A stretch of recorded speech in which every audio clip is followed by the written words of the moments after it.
sommes de retour en direct dans cette édition du 30 juillet 2024 du live de TV Finance. Et désormais, comme annoncé, il est l'heure de retrouver le chronocac de Valérie Gastaldi. Bonjour Valérie. Bonjour Louis-Antoine. Merci Valérie d'être avec nous ce matin. Vous êtes stratégiste chez Day by Day.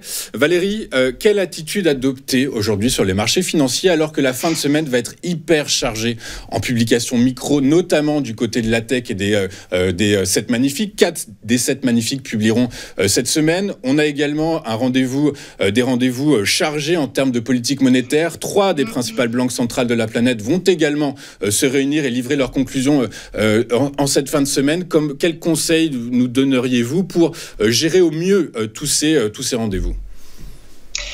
Alors ça peut être handicapant d'avoir toutes ces publications. C'est sûr que sur les actions, de façon générale, c'est délicat de se positionner sur des valeurs qui publient parce que la volatilité sur une seule valeur peut être relativement importante et donc ça peut nuire franchement au compte de résultats. Mais en dehors de ce problème ou de volatilité sur des valeurs spécifiques lors des réunions, quand on pense indice, il n'y a pas cet effet micro sur l'indice, c'est une accumulation qui va former une tendance et en fait on n'en tient pas vraiment compte. C'est juste un élément qui peut à un moment donné permettre d'accentuer une tendance ou alors de continuer à prendre du temps. Là, en l'occurrence, quand on est positionné en France, on est en Europe sur, en gros, le marché le plus faible actuellement. Donc, c'est un marché de toute façon sur lequel il faut éviter de se porter à l'achat. Si on veut tenter des achats, il faut se porter sur des indices qui sont plus forts. En ce moment, ça serait plutôt le DAX qu'il faudrait mettre en avant ou alors l'IBEX espagnol.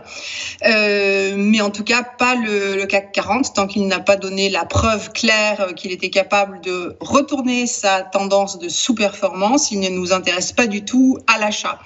La structure de ce CAC 40, écoutez, elle tente d'être baissière sur les horizons de temps qu'on appelle court terme. Court terme, ça veut dire quelque chose qui va se développer pendant quelques semaines, pas quelques jours. C'est pour ça que je le précise. On a la semaine dernière tenté d'enfoncer un support autour de 7465. On le réintègre, mais c'est parce qu'on a des gaps qui avaient été ouverts, qu'on tente de fermer. On a aussi des gaps sur d'autres indices qu'on tente de fermer en Europe ou aux États-Unis. Donc tout ça fait qu'on a donné un début de signal et on n'a pas l'air de vouloir baisser tout de suite pour le moment. Néanmoins, on a bien une succession sur le CAC 40 de creux et de sommets qui sont descendants.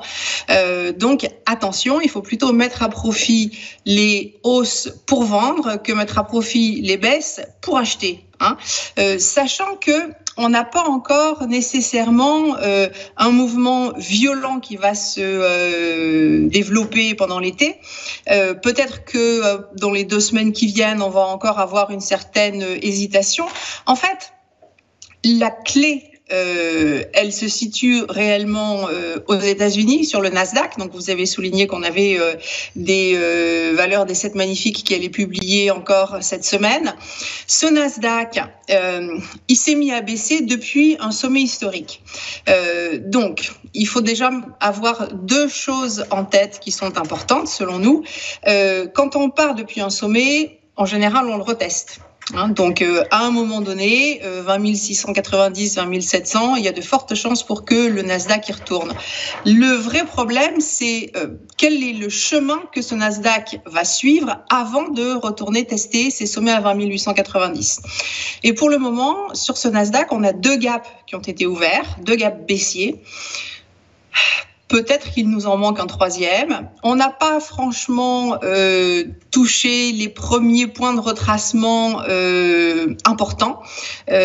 Pour nous, 18 190, ça serait un niveau de rebond nettement plus fiable que le niveau qu'on a atteint entre 18 900 et 19 000. Donc, on a encore 800 points, disons 700-800 points à perdre. Donc peut-être qu'on va rebondir encore pendant 1 ou 2 jours pour pouvoir après aller tester 18 190. De toute façon, souvenez-vous que les étés sont souvent des périodes propices à construire des retournements baissiers. Construire un retournement, ça veut dire accroître pendant un certain temps la volatilité, on monte, on baisse, et puis il y a un moment où, paf, ça casse et ça baisse. Mais pour le moment, on dirait que c'est ce qu'on est en train de préparer pour l'automne. Donc pendant l'été, il faut plutôt être tranquille, ne pas surréagir aux nouvelles quand elles arrivent, se donner du temps pour petit à petit construire un portefeuille qui soit nettement plus défensif pour la rentrée. Bah écoutez, c'est très clair Valérie. Donc en résumé, vous nous dites que le CAC 40, l'indice phare parisien, c'est pas celui en Europe sur lequel il faut se positionner à l'heure actuelle. Il y a des situations, des situations techniques qui sont plus favorables sur d'autres indices. Quant au Nasdaq, et là c'est très intéressant ce que vous nous dites Valérie, vous nous dites qu'il va les retester, quoi qu'il arrive, son plus haut historique. Et ça par contre, alors sur quelle unité de temps, après avoir fait quel mouvement, etc. Tout ça... c'est toujours très compliqué de le prévoir, mais en tout cas vous nous dites qu'empiriquement il y a quand même une probabilité très importante qu'il retourne vers ce sommet, mais pas pendant l'été a priori. On reste sur sa serviette. Soit c'est assez rapide, on reteste au cours du mois d'août. Et puis après, on s'arrête. Peut-être même que si c'est au cours du mois d'août, on va franchir légèrement 20 700. Soit c'est dans plus longtemps. Et là, on verra bien à quel niveau ça s'établit. Mais potentiellement, d'abord, on rebaisse encore un petit peu. Enfin, tout ça, c'est des questions d'horizon de temps, si vous voulez. C'est la difficulté, c'est que c'est vraiment une question de rythme dans laquelle on entre. La tendance est en train de s'affaiblir, a priori. Et il va falloir être très très tactique au cours du mois d'août. C'est souvent le cas au cours du mois d'août, je le rappelle. De toute façon, donc il faut être attentif à la saisonnalité qui cette année se dessine pour être une saisonnalité classique. Ok, très clair, oui, contrairement aux étés passés. Merci. Oui, exactement. Merci beaucoup Valérie d'avoir été avec nous ce matin. Valérie Gastaldi, vous êtes stratégiste chez Day by Day. Et écoutez, je vous souhaite une excellente journée. Je vous donne rendez-vous bientôt dans notre émission. Nous, de notre côté, on marque une rapide courte page de publicité et on se retrouve juste après avec les Market Movers de Mathieu Driol. À tout de suite sur TV Finance.